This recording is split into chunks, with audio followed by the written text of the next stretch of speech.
بسم اللہ الرحمن الرحیم الحمد للہ رب العالمین والصلاة والسلام على سید المرسلین وعلى آلہ واصحابہ اجمعین اما بعد فاعوذ باللہ من الشیطان الرجیم بسم اللہ الرحمن الرحیم فلما قضينا عليه الموت ما دلهم على موته إلا دابة الأرض تأكل من سأته فلما خر تبينت الجن أن لو كانوا يعلمون الغيب ما لبثوا في العذاب المهين صدق الله مولانا العظيم۔ اس آیت میں سیدنا سلیمان علیہ السلام کی وفات اور موت کا تذکرہ ہے۔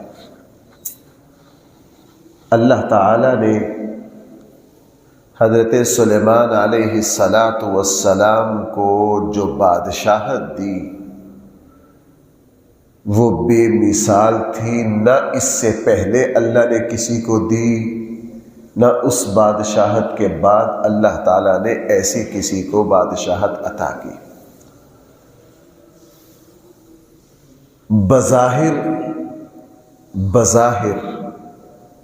خدائی اختیارات لگتے تھے، ہوا کو حکم دینا ادھر کی بجائے ادھر کو چلنا، پرندوں کی بولیاں سمجھنا، جنات کو تابع کر لینا،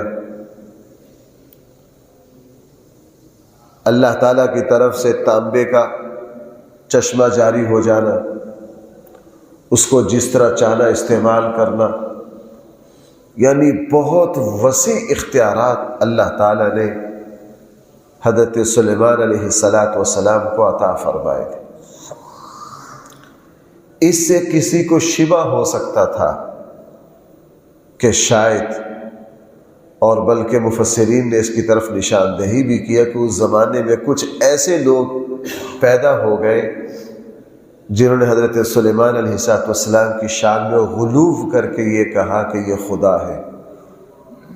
اللہ تعالیٰ نے پھر ان کی موت کا عجیب واقعہ پوری انسانیت کے سامنے رکھ دیا کہ جس پر موت آ جائے وہ کبھی بھی رب اور خدا نہیں ہو سکتا۔ رب اور خدا وہ ہے جو حی القیوم ہے، جو ہمیشہ سے ہے اور ہمیشہ رہے گا۔ اور اس پر مسلمان کو بڑی نگاہ رکھنی چاہیے۔ ہمارے یہاں وہ لوگ جو ادب میں غلو کرتے، جگہ جگہ ان کو بے ادبی اور گستاخی نظر آتی، خود کیا کرتے؟ خود شرک میں مبتلا ہو گئے، خود بدعات میں پڑ گئے، بس ایک چیز پکڑ لی، ادب میں مبالغہ، جہاں ادب کی نہیں ضرورت وہاں بھی ادب حد سے زیادہ، لیکن ادھر سے بھائی کس میں مبتلا ہو گئے؟ شرک میں مبتلا ہو گئے۔ میں نے عرض کیا صحابہ کرام رسول اللہ صلی اللہ علیہ وسلم کی تربیت کی وجہ سے اس چیز میں بہت حساس تھے۔ حجر اسود کا بوسہ لیتے ہوئے حضرت عمر نے کیا فرمایا تھا کہ تو ایک کیا ہے؟ پتھر ہے، اگر اللہ کے نبی نے تجھے نہ چوما ہوتا تو میں کبھی بھی تجھے نہ چومتا۔ حضرت سیدنا صدیق اکبر کے زمانے میں جنگی قیادت خالد بن ولید رضی اللہ عنہ کے پاس تھی۔ لوگوں میں یہ مشہور ہو گیا کہ جس محاذ پر حضرت خالد جائیں گے وہاں فتح ہوگی ہی ہوگی۔ حضرت عمر رضی اللہ عنہ جب خلیفہ بنے، سب سے پہلا فیصلہ جو ہے وہ حضرت خالد بن ولید کو معزول کرنے کا کیا۔ اس کے اسباب میں سے ایک یہ سبب تھا کہ لوگوں کی نگاہ کبھی اللہ سے ہٹ کر حضرت خالد بن ولید پر نہ آ جائے، لوگوں کی نگاہ کبھی اللہ سے ہٹ کر کس پر نہ آ جائے؟ خالد بن ولید پر نہ آ جائے۔ تو اس زمانے میں کچھ ایسے لوگ پائے گئے جنہوں نے حضرت سلیمان علیہ السلام کے بہت ہی ہائی اختیارات دیکھ کر کچھ ایسی باتیں کی، تو اللہ تعالیٰ نے پھر حضرت سلیمان علیہ السلام کی موت کا عجیب واقعہ ان کے سامنے رکھ دیا۔ دوسری بات یہاں یہ ہے میرے اور آپ کے سیکھنے کی کہ بندہ جیسے کیسے اختیارات رکھتا ہو، ہر بشر کو ایک دن موت آنی ہے۔ بھائی سچی بات یہ ہے کہ اللہ تعالیٰ اگر کسی کو اس آزمائش سے بچاتے تو ہمارے آقا صلی اللہ علیہ وسلم کو اللہ تعالیٰ موت کے دروازے سے نہ گزارتے۔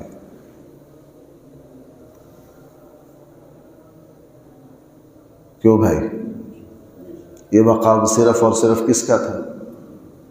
لیکن قرآن نے فیصلہ کر دیا کل نفس ذائقۃ الموت، ہر نفس نے موت کے دروازے سے گزرنا ہی گزرنا۔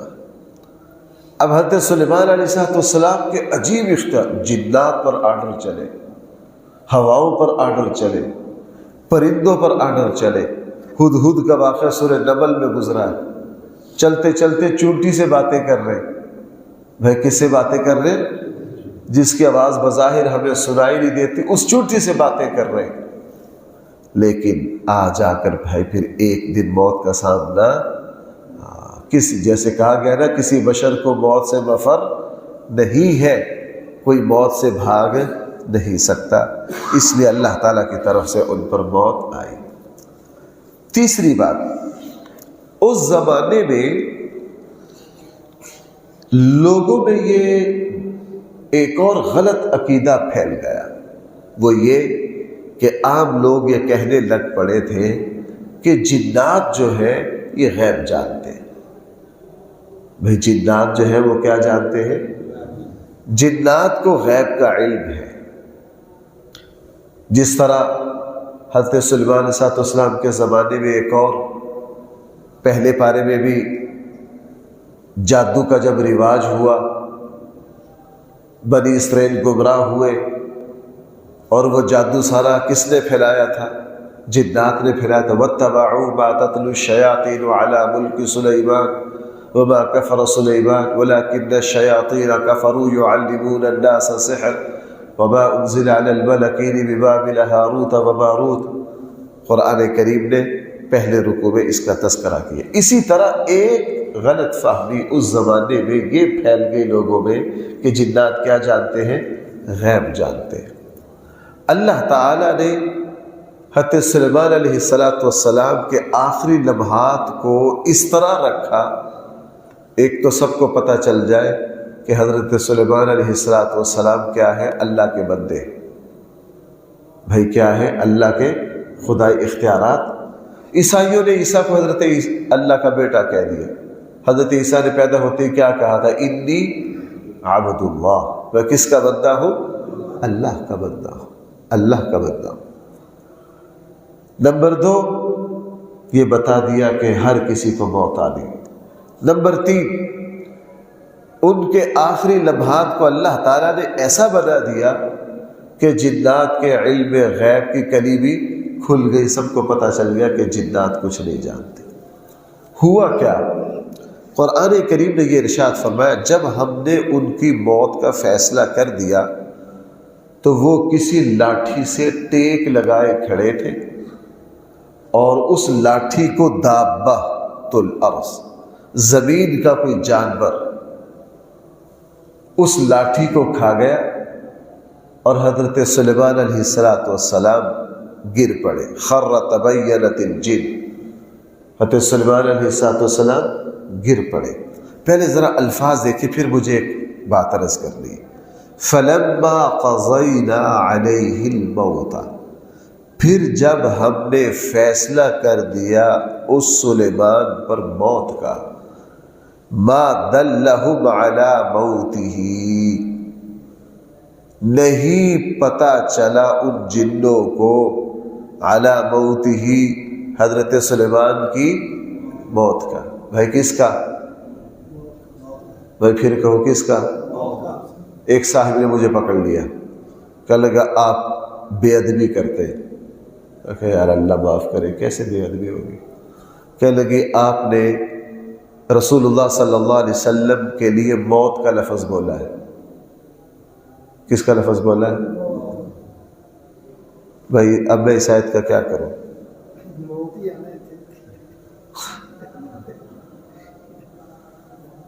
یہاں کیا لفظ بولا جائے؟ علیہ الموت۔ تو میرے خیال قرآن کو توبہ نعوذ باللہ بدل دینا چاہیے، فلما قضینا علیہ الوفاۃ ما دلہم علی وفاتہ۔ کوئی مائی کا لال ہے جو قرآن کے لفظ کو بدل دے؟ کل نفس ذائقۃ الوفات، کل نفس ذائقۃ۔ سیدنا صدیق اکبر نے رسول اللہ صلی اللہ علیہ وسلم کی وفات پر جو خطبہ دیا، اس میں الفاظ پتہ کیا ہے؟ ان محمدا قد مات، ان محمدا قد مات۔ لوگوں اچھی طرح سن لو، ان محمدا قد مات، صحیح بخاری کے الفاظ۔ میں نے 6-7 دلیلیں دی، وہ چپ تو کر گئے لیکن مان کر، یہ اس قوم کا مسئلہ ہے، مان کر نہیں دیے۔ بہرحال دیکھیے ذرا قرآن کیا کہہ رہا ہے، فلما قضینا علیہ الموت، پھر جب ہم نے ان پر موت کا فیصلہ لاگو کر دیا، ما دلہم علی موتہ، اور نہیں پتہ چلا ان جنوں کو حضرت سلیمان کی موت کا، الا دابۃ الارض، مگر زمین کے ایک جانور کے ذریعے، تأکل من سأتہ، جو کھا گیا اس چیز کو جس پر حضرت سلیمان نے ٹیک لگا رکھی تھی، یعنی ان کے عصا کو۔ فلما خر، پھر جب سلیمان گر پڑے، تبینت الجن، واضح ہو گیا جنوں کے لیے کیا، اللو کانوا یعلمون الغیب، کہ اگر یہ غیب جانتے ہوتے، ما لبثوا فی العذاب المہین، تو نہ پھنسے رہتے ذلیل کر دینے والے عذاب میں۔ اب یہ ترجمہ ہوا کیا؟ جب آخری وقت آیا، حضرت سلیمان نے کسی چیز پر ٹیک لگائی، وہی حضرت سلیمان صاحب السلام کی روح اللہ کے یہاں پہنچ گئی، اور کوئی زمین کا جانور آیا، اس نے ان کی لاٹھی کو کھا لیا۔ جتنی دیر لاٹھی پر عصا ٹیک لگائے، ان کا جسم میں اتھر کھڑا رہا۔ جنات یہ سمجھے کہ یہ زندہ ہے اور روب میں کام کرتے رہے۔ جنات کو پتہ ہی نہیں چلا کہ حضرت سلیمان علیہ السلام کی وفات ہو گئی ہے، ہو چکی ہے۔ جب گرے پھر جنات ذلیل ہو گئے کہ یہ تو بڑی دیر سے وفات پا چکے ہیں، ہم کیا سمجھ رہے ہیں ان کو؟ ہم ان کو زندہ سمجھ رہے ہیں۔ اب یہاں ایک بات وہ ہے جو عام مفسرین نے لکھی، وہ یہ ہے، مفسرین کا کہنا یہ ہے کہ حضرت سلیمان علیہ السلام کو جب یہ پتہ چلا، اور یہ بات صحیح احادیث میں ہے کہ انبیاء علیہ السلام کو پہلے اشارے دے دیے جاتے۔ ہمارے آقا صلی اللہ علیہ وسلم نے حضرت فاطمہ سے کیا کہا تھا کہ اس سال رمضان میں جبرائیل نے میرے ساتھ قرآن کا دور کتنی مرتبہ کیا؟ مجھے لگتا ہے میری زندگی۔ انبیاء علیہ السلام کو صاف اشارہ دے دیا جاتا ہے۔ جب حضرت سلیمان علیہ السلام کو اشارہ ملا تو عام مفسرین کا کہنا یہ ہے کہ بیت المقدس کی تعمیر چل رہی تھی، جنات کام کر رہے تھے۔ حضرت سلیمان علیہ السلام کو یہ لگا کہ میری وفات کے بعد انہوں نے سرکش ہو جانا، یہ کام ادھورا رہ جائے گا، تو وہ ایک شیشے کا کمرہ بنا کر اس میں گئے اور لاٹھی پر ٹیک لگا کے یوں کھڑے ہو گئے، جہاں کھڑے ہو کر نگرانی کرتے تھے کام کی۔ اور جنات یہی سمجھے کہ یہ کیا کر رہے ہیں، نگرانی کر رہے ہیں۔ وہ 1 سال تک یوں ہی کھڑے رہے، حالانکہ وفات کو 1 سال گزر چکا۔ اور 1 سال میں جب کام مکمل ہوا، جس دن کام مکمل ہوا تو اس دن اللہ تعالیٰ نے دیمک کے ذریعے ان کی لاٹھی جو ہے وہ کھوکھلی ہو گئی۔ جب لاٹھی گری تو حضرت سلیمان علیہ السلام کا جسم بھی زمین پر آ گیا۔ پھر جنات بڑے پچھتائے کہ اوہو ہم خواہ مشقت میں پڑے رہے، سلیمان کے آرڈر کے تحت ہمیں تو پہلے بھاگ جانا چاہیے تھا۔ عام مفسرین نے یہ بات لکھی، لیکن کچھ مفسرین کا کہنا یہ ہے کہ دیکھو 1 سال کا تذکرہ نہ قرآن میں ہے نہ صحیح احادیث میں ہے۔ بھائی توجہ کرنا ذرا، یہ مشہور جگہ لوگوں میں اس قصے کے بارے میں عجیب عجیب داستانیں مشہور ہیں۔ 1 سال کا تذکرہ نہ قرآن کے الفاظ سے سمجھ میں آ رہا نہ کسی صحیح حدیث میں ہے۔ شیشے کے کمرے والی بات بھی کسی صحیح احادیث میں نہیں ہے۔ کتنا عرصہ کھڑے رہے، کیا ہوا، اس بات کو بیان نہیں کرنا چاہیے۔ بظاہر یہ بات عقل کے خلاف لگتی ہے کہ دیکھو حضرت سلیمان عظیم الشان بادشاہ ہے، وہ جب کمرے میں گئے تو ظاہر ہے ان کے خادموں نے ان کے پاس کھانا لانا تھا، ان کے کوئی خدام ہوں گے۔ جب حضرت سلیمان کمرے سے نہیں نکلے 1 گھنٹہ 2 گھنٹے 6 گھنٹے آدھا دن، تو ان کے خادم ملازم دیکھتے کہ کیا بات ہے، یہ 1 سال تک کسی نے دیکھا ہی نہیں کہ کیا ہو رہا ہے۔ اس لیے عام مفسرین یہ کہتے ہیں کہ یہ ساری باتیں اسرائیلیات میں سے ہیں، یہ نہیں کرنی چاہیے۔ بس جتنی بات قرآن نے کہی ہے وہی صحیح ہے۔ ہاں اگر ہمارے آقا صلی اللہ علیہ وسلم اس بات کو بیان کر دیتے تو پھر بات روز روشن کی طرح واضح۔ دیکھو بھائی میری ایک بات سنو، پتہ ہے وہ بنی اسرائیل کے ایک شخص نے کتنے بندے مارے تھے؟ اور آخری پر جب پوچھنے گئے تو توبہ اس نے کہا نہیں ہو سکتی، تو 100 پورے کر دیے۔ اس واقعہ کو اگر ہمارے آقا صلی اللہ علیہ وسلم بیان نہ فرماتے اور صحیح احادیث میں یہ واقعہ نہ ہوتا تو ہم بالکل نہ مانتے کہ 100 بندے کا قاتل کیسے معافی پا گیا، ہم اس کو مانتے۔ چونکہ یہ واقعہ صحیح احادیث میں آ گیا تو ہم اپنے آقا صلی اللہ علیہ وسلم پر 100% ایمان رکھتے۔ لہٰذا 1 سال تک رہے، شیشے کے کمرے میں رہے، اس کی یہ بات بیان نہیں کرنی چاہیے۔ بس جتنی بات اللہ نے بیان کی ہے میرے اور آپ کے لیے اتنی ہی کافی ہے۔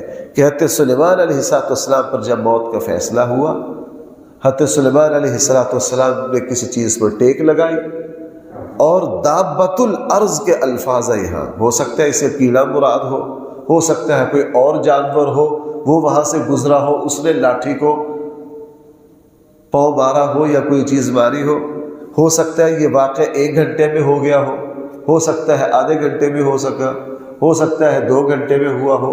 حضرت سلیمان علیہ السلام گر پڑے ان کا جسم، اور پھر جنوں کو پتہ چل گیا کہ یہ تو دنیا سے رخصت ہو گئی ہے، ہمیں ان کا پتہ ہی نہیں۔ تو لوگوں کے اوپر اللہ تعالیٰ نے 2-3 باتیں واضح کر دی کہ ایک حضرت سلیمان علیہ السلام کوئی خدائی اختیار نہیں رکھتے، اللہ کے بندے ہیں، اسی لیے ان پر موت آئی۔